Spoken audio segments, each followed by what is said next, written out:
The ship moved through the dark, like a blade through water. Silent, clean, no wasted motion. Kethra sat at her station and looked at the data on their screen. Numbers, scans, readings from the blue and green planet below. She had done this 214 times. Different planets, different species, same result. She would look at the numbers, write a grade, and move on. She was the best analyst on the Eternal Pursuit. Fast, accurate, never wrong. She looked at the planet called Earth. The scans were clear. 2 legs, no armor on the skin, no claws worth measuring, no venom, body heat that leaked into the air like a fire with no cover. They were slow. Their eyes could not see in the dark. Their ears picked up almost nothing beyond a narrow range of sound. She typed the grade. Grade C. She almost typed Grade D. Grade D was for insects and things that grew in water. These creatures used tools. They built things. That made them a little more interesting. Not much. Just a little. She hit confirm and leaned back in her chair. Then her eye caught something at the edge of the data. A small flag. The scanning system had marked it in yellow, not red, which meant it was probably nothing. A calibration error, bad data from a damaged probe. She almost closed it. She opened it instead. The flag was about the settlements. Every single human settlement on the planet, all of them, every cluster of buildings in every region, showed the same pattern. The largest predator in each local area, the biggest, most dangerous animal within range, was dead. Not by weather, not by disease, killed, eaten, or just killed. Every settlement, same pattern. She stared at it for a long moment. Then she closed the file. Calibration error. Had to be.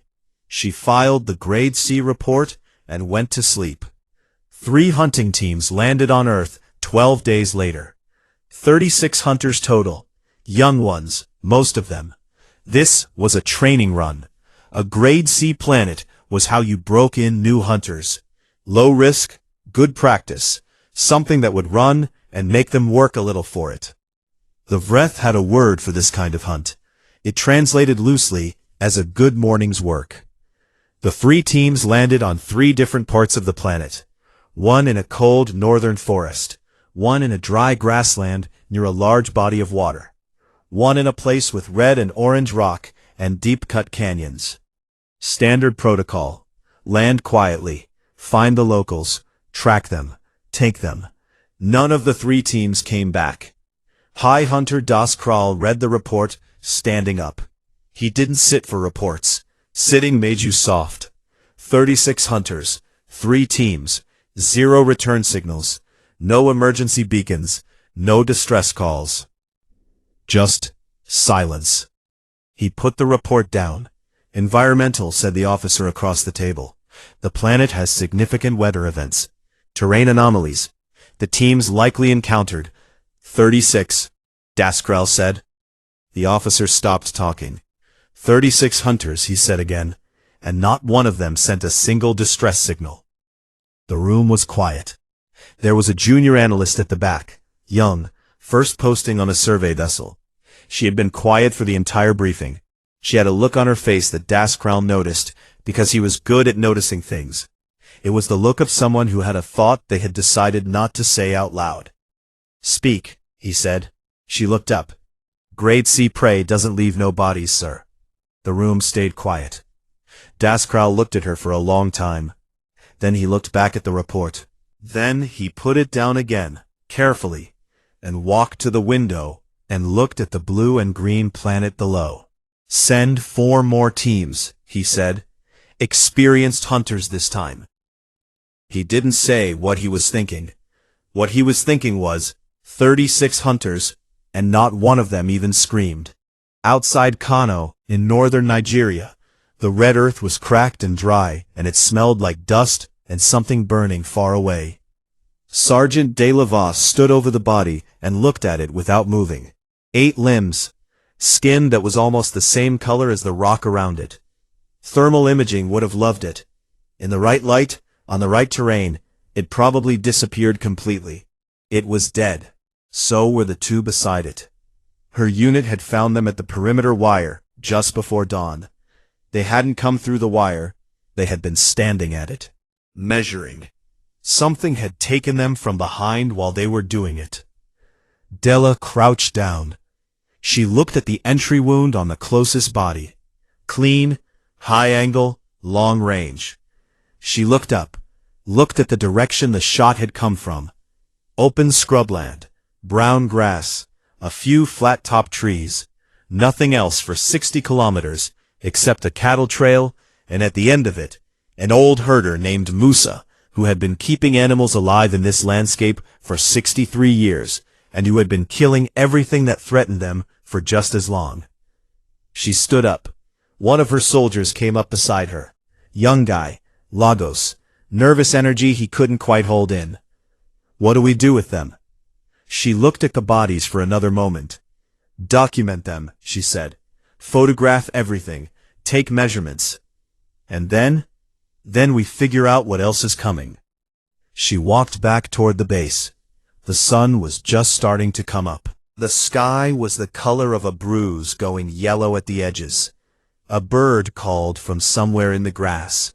Something small, ordinary, like the world hadn't just changed. She went inside and sat at her desk and typed her report. Most of it was numbers, coordinates, physical descriptions, evidence collected.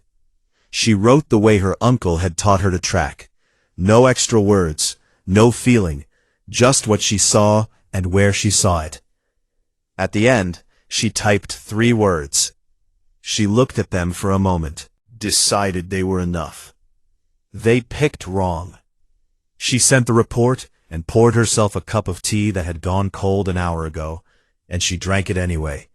And she looked out the window at the flat land and the sky getting light, and she thought about what Musa had done in the dark, with nothing but an old rifle and 60 years of knowing exactly where things were going before they got there. She thought about what her uncle used to say. Every animal that ever lived on this continent already met something that wanted to eat it. That's why everything here learned to bite back. The tea was bitter. She drank it to the bottom.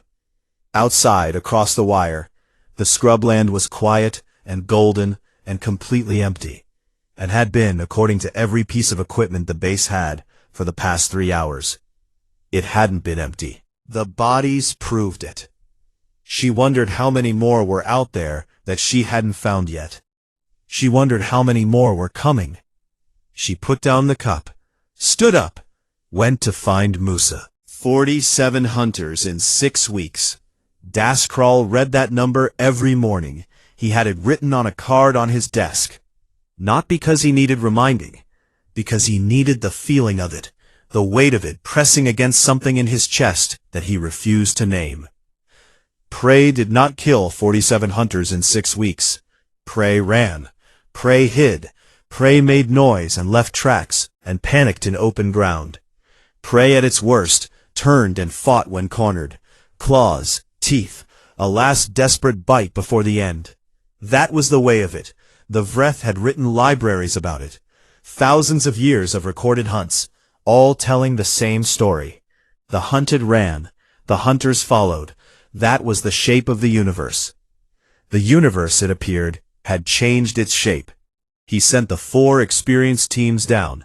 Older hunters, proven ones. He gave them better equipment, better camouflage, better weapons. He told them to be careful. He got back nothing from 3 of the 4 teams. The 4th team came back with 2 members out of 10. One of them couldn't stop shaking. The other one sat in the medical bay and stared at the wall and wouldn't speak for 2 days.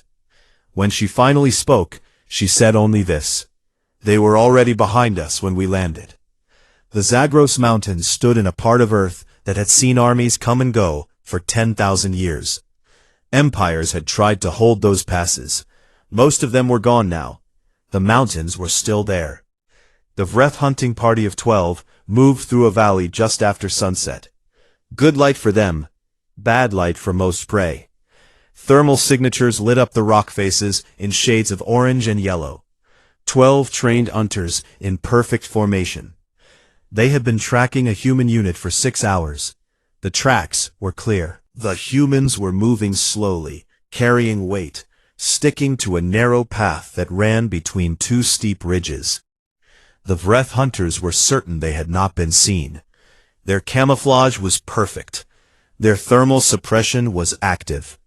By every measure they were invisible.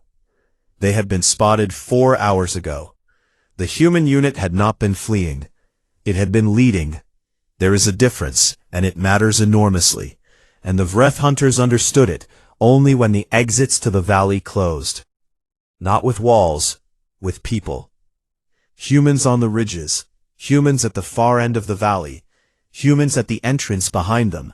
Still, quiet, waiting. Every position chosen not to block escape, but to make escape into a trap of its own. Das Kral watched through the remote feed from the ship above. The formation held for 8 seconds. Then it broke.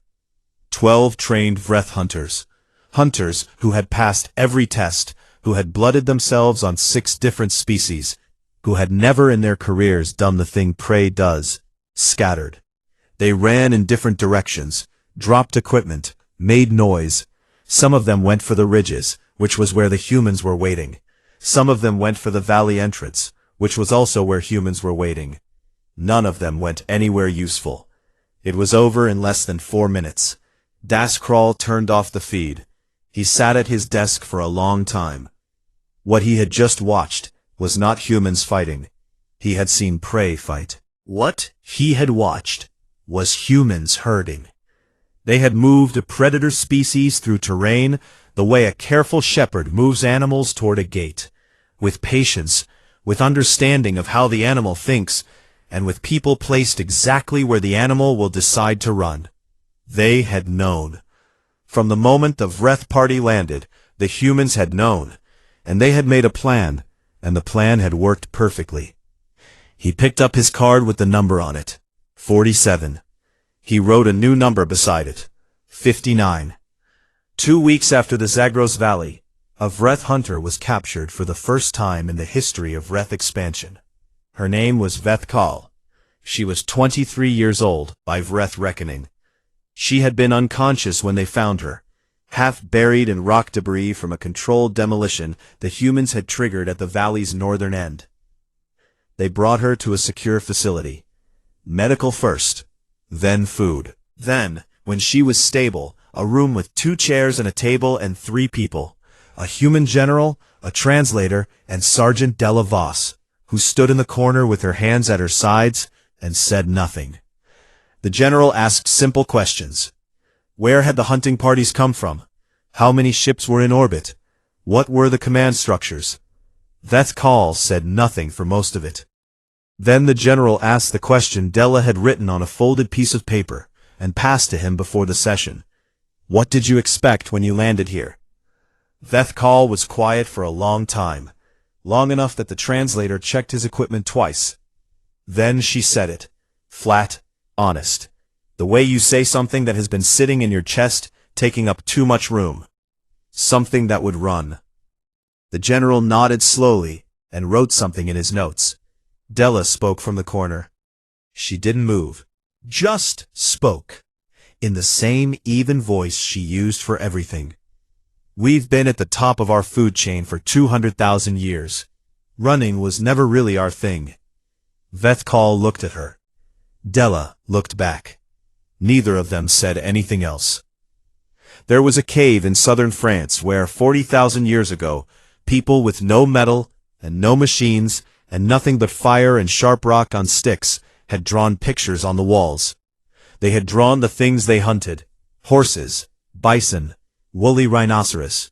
They had drawn them large and detailed and alive-looking. And around the animals, they had drawn the hunters in mid-motion, mid-chase, mid-kill. Not running from the animals. After them. There was a Vreth linguistic analyst on the Eternal Pursuit who spent 3 days studying human historical records after the Zagros incident. She was trying to understand the behavioral patterns. She found the records of early human hunts, groups of soft, slow, clawless bipeds working together in the open to take down animals 10 times their size. She found the word safari in multiple human languages, predating written history in some regions. She found something called trophy hunting, where humans killed animals they had no need to eat and kept pieces of them as decoration. She found records of humans hunting each other, organized, sustained, over territory, over resources, over ideas. The same species that bled easily and healed slowly and had no natural weapons to speak of had been running wars against itself for 10,000 years, and had never once stopped. She wrote one line in her report. They did not learn to hunt from us. They were already this when we found them. She sent the report to Das Kral. He read it once, folded it, sat with his hands flat on the desktop, and looked at the wall. Then he went to the command deck and ordered a full military engagement. The scale was wrong. The classification was wrong. All of it was wrong, and had been wrong from the beginning. And the only thing left to do now was to meet the thing they had woken up, and deal with what came next. He didn't know yet what came next. He would find out. The war came to Earth, like a storm that had been building for a long time before anyone noticed the clouds. Vreth warships entered the upper atmosphere over 6 cities. Not hunting parties this time, military vessels, the real kind, built for breaking things at scale. They hit 3 power grids and a coastal defense installation before the first human response was airborne. The Vreth High Council had made a decision. If the prey would not behave like prey, then the prey would be removed. All of it. Clean the planet. Grade C species were not worth this kind of cost. It was supposed to be over quickly. It was not over quickly. 11 weeks after the first Vreth warship entered Earth's atmosphere, a Vreth engineer named Das Var was handed a report that made her put down her cup and read the same page 3 times. The humans had reverse-engineered Vreth thermal masking technology. Not approximately, not a rough copy. A working version, adapted for human equipment, field deployed in 7 locations. Thermal masking was not simple technology. The Vreth had developed it over 4 centuries. It required precise material science, a specific understanding of electromagnetic behavior, and manufacturing tolerances that most species took generations to achieve. The humans had done it in 11 weeks. Das Var sent the report up the chain, with a note at the bottom, "Please verify timeline." The timeline was verified. She went to the council briefing and put the report on the table. The room was quiet for a long time. Then the oldest council member, a female named Vreth Kas, who had been on the council for longer than most of the junior staff had been alive, said something softly. "They are not fast learners," she said. "They are hungry ones. There is a difference." She said it the way you say something you wish you had understood earlier, when it might have mattered. The war had 2 faces, and Delavos lived with both of them every day. The first face was clean and technical: maps, unit positions, logistics, communication chains, the work of moving people and material through space and time with as little waste as possible. She was good at this face. It came naturally. She had grown up solving problems with what she had, in the places she had it, and the military had given her better tools, but the same essential skill. The second face was the other one, the one you didn't put in reports. She didn't think about that face during the day. During the day there was work. At night there was sleep, or there was the attempt at sleep, and sometimes between the attempt and the actual sleep, there was a stretch of time where things came that she didn't invite. She didn't examine them. She reached past them, the way you reach past something sharp on a cluttered shelf, and found the anger, and held it like a handle. The anger was clean. The anger made sense. The anger told her what to do next. She had been reaching for it since she was 12 years old. It was the most reliable thing she owned. She got up in the mornings and went to work. The Vreth hunting party still came down, even after the warships. Smaller groups now. Smarter. Better equipped. They had adapted to the fact that they were no longer hunting prey. They were fighting a war. They adapted. The humans adapted faster. Every time the Vreth changed a tactic, within 3 weeks, the humans had countered it. When the Vreth used high-altitude scouts, the humans networked civilian populations into a ground-level observation grid that left nowhere to land without being seen. When the Vreth switched to underground entry points, human engineering teams were inside those tunnels before the Vreth had finished digging. There was a moment, somewhere around month 4, when the Vreth field commanders started to realize something uncomfortable. They were not fighting a military. They were fighting a species for whom conflict was, in some very deep way, normal. Not preferred, not enjoyed, but normal. Something they had practice at. Something they had hundreds of generations of accumulated knowledge about. The Vreth had hunted 214 species. They had fought wars with 6. They were good at wars. The humans had been at war with each other on and off since before the Vreth had space travel. That gap in experience was showing. The things started appearing in the field in month 5. Small things. Left deliberately. The first one was found by a Vreth patrol in the mountain regions of a continent the humans called Asia. A Vreth hunter's helmet. Cleaned. The blood washed off. Painted carefully with a single white number. 1. The patrol commander photographed it and sent it up the chain. Someone destroyed it quickly. Nobody discussed it in briefings. The next one appeared a week later. Helmet number 2, in a different location. Then 3. Then 4. Then helmets started appearing with names on them.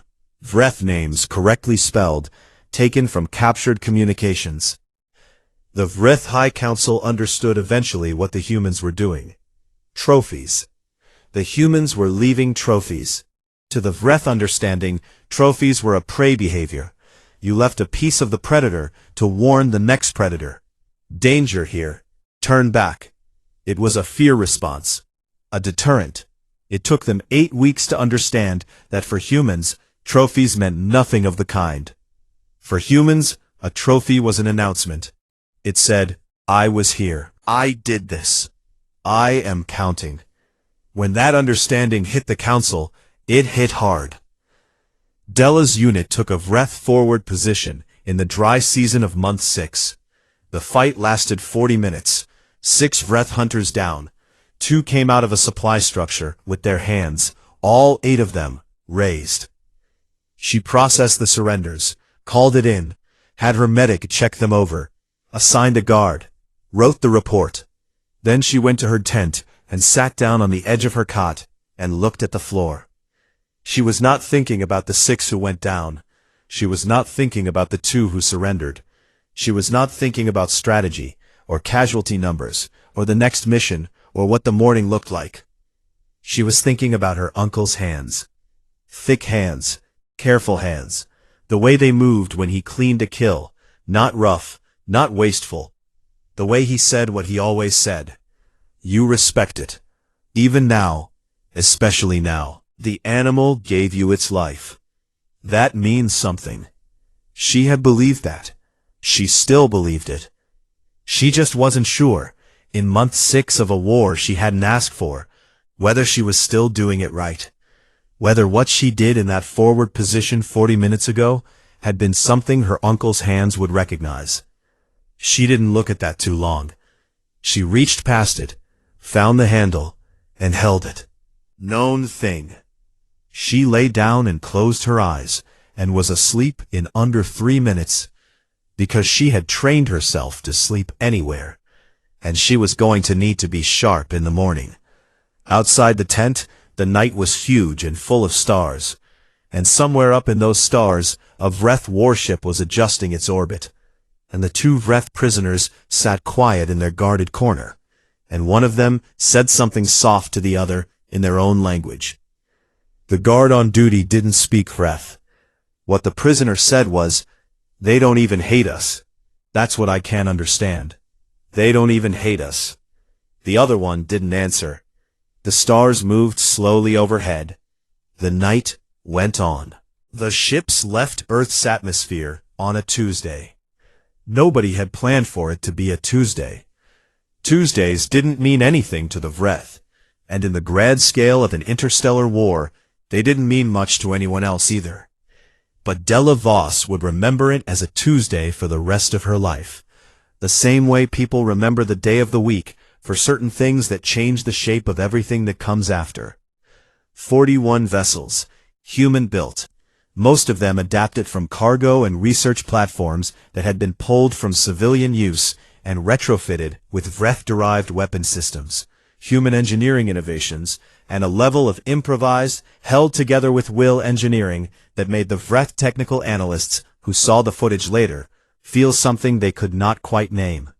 The ships were ugly. They had been built fast by people who were angry and scared, and very, very good at solving problems under pressure. They worked. The Vreth colony world Kethsal was a staging planet, not a homeworld, a forward base, used to move hunters and equipment closer to Earth during the campaign. It had 40,000 military personnel, a significant weapons depot, and orbital defense systems that had never been tested against anything more dangerous than debris. The defense commander was a Vreth officer named Kaz Vreth. She was experienced, careful. She had run this posting for 3 years without incident, because nothing had ever come to Kethsal that she needed to worry about. The war was supposed to be in the other direction. The war was supposed to be on Earth, where the Grade C prey was being dealt with. She was running a morning systems check when her sensor officer made a sound. The small, involuntary noise a person makes when their mind recognizes something before their mouth can form language around it. Kaz Vreth looked at the sensor board. Ships coming. Unfamiliar configuration. Not Vreth. She ran the identification protocols. The system cycled and returned nothing. No match. Pull up the human vessel database, she said. Her officer looked at her. We don't have one. They were a Grade C planet. They didn't have... The first human ship fired. The battle for Kethsal lasted 9 hours. Della was not in command. She was not important enough for that. She was one of 1,200 soldiers on the 7th ship in the 4th formation, and her job was to hold a landing zone once the initial breach teams made it through the orbital defenses. The orbital defenses came down in 40 minutes. Not by destroying them, by disrupting their targeting systems using a method that 3 engineers on her ship had developed in a cargo bay, using mostly stolen Vreth technology, and 1 engineer's very specific memory of how certain human satellite systems handled signal interference. They were soldiers, and they were cornered. And cornered is when soldiers are most dangerous. It was ugly and close and loud and the kind of thing that doesn't have a clean shape while you're inside it. But the humans were already inside their perimeter before the Vreth could form a coordinated response. They were through the depot before the 2nd defensive formation got its orders. They had the command building surrounded before Kethsal's senior officers had fully understood what was happening. 40,000 Vreth military personnel. 212 humans lost. The number would be carved somewhere later. It always was. Daskral watched the battle data from the homeworld. He watched all 9 hours of it. He did not eat. He did not speak to anyone. He sat in his private office with the feed running, and he watched. He had been a high hunter for 31 years. He had run more hunts than most Vreth hunters completed in a career. He knew movement. He understood, at a deep physical level, the grammar of how living things moved when they were hunting, and how they moved when they were hunted. He watched the humans move through Kethsal. He watched the way they used terrain, the way one unit pulled the Vreth response to the north, while another came around the south. The way they communicated fast, minimal, trusting each other to understand without long explanation. The way they moved through an unfamiliar environment, as if they had mapped it from memory, reading it as they went, adjusting without stopping. He had seen this movement before. He saw it every day. It was how his people moved. Not the movement of prey. Not the movement of something reacting to threat. The movement of something that had decided what was going to happen and was in the process of making it happen. He turned off the feed. Sat in the dark. The feeling in his chest was one he had studied clinically. He had studied it in 214 species. He had written papers about it. He knew its markers, its physiology, the behavioral signs that appeared when a creature felt it. He was feeling it now. There was no Vreth word for a hunter who felt it. There was no record of such a thing in 11,000 years of Vreth history. Hunters did not feel this.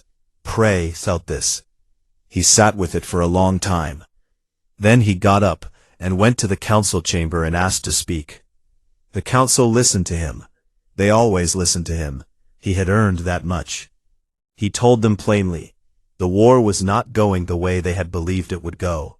The Grade C classification had been wrong from the beginning. These were not soft prey with tools. These were predators who had been building civilizations on top of a very old, very deep foundation of knowing how to fight for resources on a planet that wanted to kill them from every direction. He told them that he had watched the Quetzal footage, and what he saw in it was his own people's hunting patterns reflected back at him from a species the analysts had almost graded below insects. He told them they should open a communication channel, not surrender exactly, a conversation, before it got worse. The council thanked him for his perspective. They declined his recommendation. The vote was not close. He walked back to his office and sat down again and looked at the card on his desk, the card with the number he had been keeping since the beginning. He wrote the current number. He looked at it for a long time.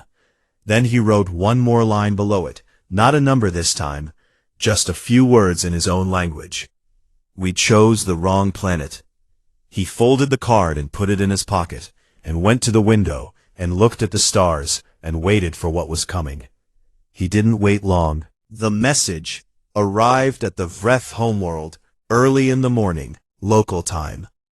It came through on a standard communication frequency, unencrypted, which meant it was intended to be read by anyone who happened to be listening. The communications officer on duty almost flagged it as an error before he read the content. He read it twice. Then he called his supervisor. His supervisor read it 3 times. Then she called the council. The message was a list. Every Vreth hunting party that had ever set foot on Earth. Names, designations, dates of deployment, in a column beside each entry, confirmed kills. Human names where they were known. Numbers where the names had been lost. The list was long enough that it took real time to scroll through. The council members who read it that morning did not speak while they scrolled. The room was very quiet, except for the sound of the document moving. At the bottom of the list, in clean Vreth script, correctly spelled, no errors, was one line. We are coming to finish the count. The council session that followed lasted 6 hours. At the end of it, they had agreed on almost nothing, except that a response was needed. The nature of the response was the argument. Some wanted to reinforce the homeworld's defenses and wait. Some wanted to launch a preemptive strike at Earth before the humans could organize for a deep space push. Das Kral sat at the far end of the table and said very little. He had already made his recommendation, and it had been declined. He was here because he was still High Hunter, and his presence was required, not because anyone expected him to change their minds. He watched them argue. The sun was coming up over the homeworld's capital, the same sunrise his people had watched for thousands of years. Long before they had ships, long before they had hunted anything more complicated than the animals in their own fields. He wondered what the human sun looked like from their side. He thought he probably already knew. The summit was held on a neutral station, a Vreth diplomatic platform technically, but the humans had 3 warships holding position at a respectful distance. Respectful enough to be polite, close enough to be clear, so the word neutral was doing some work.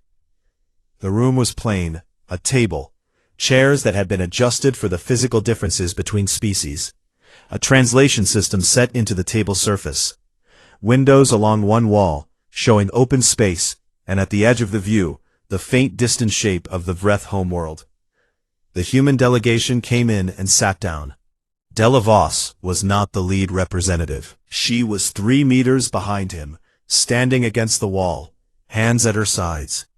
She had been assigned to the delegation security detail, which was a real job, but everyone in the room understood that she was also there as something else. A reminder, a piece of context. The Vreth council members, when they came in and took their seats, looked at the human delegation. Their eyes moved. They stopped on Della. They stayed there. She looked back. Didn't move. Didn't change her expression. Just looked back, the way she looked at everything. Steady, without performance. The diplomat was a man named Osei Mensa. Calm, measured. He had the manner of someone explaining something quietly that he had already thought through completely. He put one document on the table and slid it forward. He said the Vreth were being placed under protectorate status. He said humanity would assume responsibility for Vreth's security. Their borders would be maintained. Their culture, their hunting traditions, their practices, their history would be preserved. Vreth hunting rights would continue, in designated territories, with permits, on non-sentient game. A full framework had been drafted. It was in the document. The Vreth hunting rights would continue. He said this the same way he said everything else, plainly, without sharpness in it. The document existed, the terms were clear, and the choice of how to read the tone of it was left entirely to whoever was reading. The oldest council member, Vreth Kaz, read the document without speaking. She turned the pages slowly. She had been on the council for a very long time. She had been part of the decision to classify Earth as Grade C. She had been part of the decision to send the first hunting parties. She had not been part of the decision to ignore Das Kral's recommendation, but she had not fought it either, and that was its own kind of participation. She read the terms. Protectorate status. Vreth security guaranteed by human military presence. Vreth territory protected by human agreement. Vreth cultural practice preserved by human-issued permits. They would not be harmed, would not be occupied, would not be erased. They would be managed. She understood what this was. She had read enough history to know what it looked like when a stronger thing decided to keep a weaker thing. She had helped write the documentation on 86 species that the Vreth had managed in exactly this way. She looked up from the document, looked at Osei Mensa, who was waiting quietly. She looked at Della Voss, who had not moved. She thought about the list that had arrived that morning, the long list with the human names beside the Vreth names, and the line at the bottom about finishing the count.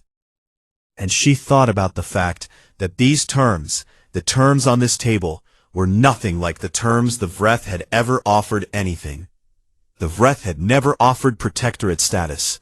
The Vreth had never guaranteed the culture of something they had beaten. The Vreth theology had one response to a defeated enemy. The hunt was over. The hierarchy was established. The defeated thing became resource. And they had come to this table with something the Vreth language did not have a word for. Das Kral signed the document. He had been given the authority to sign because he was the one who had understood first, and the council had decided, in the end, that the one who understood should be the one to carry the weight of acknowledging it. His hand did not shake. He picked up the instrument and signed his name where it was indicated, and put the instrument down. He did not feel the way he expected to feel. He had expected something like grief, something large and heavy. Instead there was something quieter, not peace exactly, More like the feeling after a long task is finished, the absence of tension you had been holding so long, you'd forgotten it was there. He looked at Della Voss. She was looking at the window, at the homeworld in the distance. He had studied human facial expressions extensively in the past months, and he still found them difficult. They held so much in very small movements. The session ended. People began to stand, to move, to speak quietly in small groups. Della stayed at the window for a moment longer than everyone else. She was thinking about her uncle. She was thinking about what he said the one time she asked him, when she was about 9 years old, and they were out very early in the cool dark before sunrise, why they did this. Why they came out in the cold before the day had started, and moved so carefully through the grass. He had been quiet for a long time, the way he was always quiet, before he said something that mattered. "Not to prove we can kill it, girl," he said. "To prove we understood it well enough to find it." She looked at the orange curve of the Vreth homeworld through the window. They had understood it well enough to find it, and well enough to know what to do with it after. She thought her uncle's hands would recognize that. She turned from the window and followed the delegation out. 3 years after the Quetzal Accords, a team of Vreth and human linguists were working on the first comprehensive translation dictionary between the two languages. They hit a problem. A new word had appeared in Vreth communication, not in official documents or formal speech, in the informal channels, in the way young Vreths spoke to each other, in the messages between veterans, in graffiti, in letters, in the quiet corners of a language adapting to a new reality. The linguists could not agree on a translation. The committee debated for 6 months. They consulted historians, behavioral scientists, cultural specialists. They looked at every context in which the word appeared. The closest approximation they finally filed was this: the thing that hunts the hunters.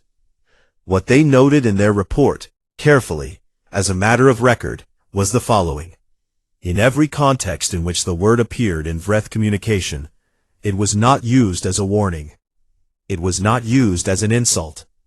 It was not used with fear in it. It was used the way you speak about something you have come to understand. The way you speak about something you respect. The linguists filed their report and moved on to the next entry in the dictionary, and didn't quite manage to stop thinking about it for a very long time.